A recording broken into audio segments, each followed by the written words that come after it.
जितने कंटेनर्स खड़े करने हैं कर दें, 20 लाख से ज्यादा लोग इस्लामाबाद आएंगे। इमरान खान का दबंग ऐलान। एबटाबाद जलसे से खिताब में कहा, लोगों को अपनी हकीकी आज़ादी की जंग लड़ने के लिए आना होगा, किसी के जूते पॉलिश नहीं करेंगे।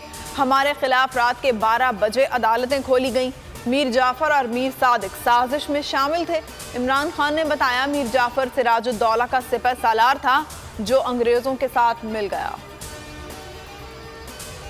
किसी किस्म की गैर मुल्की साजिश नहीं हुई। बैरूनी साजिश के साथ मिलकर हुकूमत हासिल करने से बड़ा कुफ्र कोई नहीं। वज़ीर-ए-आज़म शहबाज शरीफ की सीनियर सहाफ़ियों से गुफ्तगू बोले, इमरान खान ने मानना तो नहीं लेकिन फिर भी कमीशन बनाएंगे। इमरान खान ने चीन और सऊदी अरब को नाराज़ किया। आइंदा इलेक्शन इत्तेहादियों के साथ मिलकर लड़ेंगे। नवाज शरीफ का मामला अदालत में है, फैसला कानून के मुताबिक आएगा।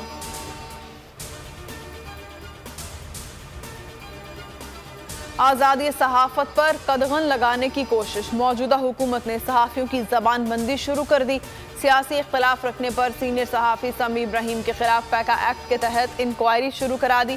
FIA साइबर विंग ने 13 मई को तलब कर लिया। वज़ीर इत्तलात मरियम औरंगज़ेब कहती हैं, पैका एक्ट मुअत्तल हो चुका, इसके तहत नोटिस भेजने पर हुकूमत कार्रवाई करेगी।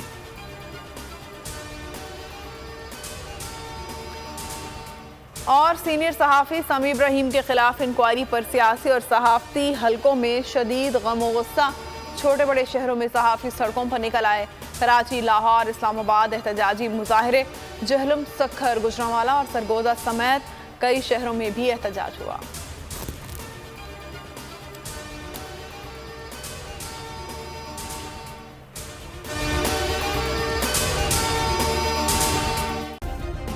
सब्सक्राइब करें और बेल दबाएं ताकि कोई खबर रह न जाए।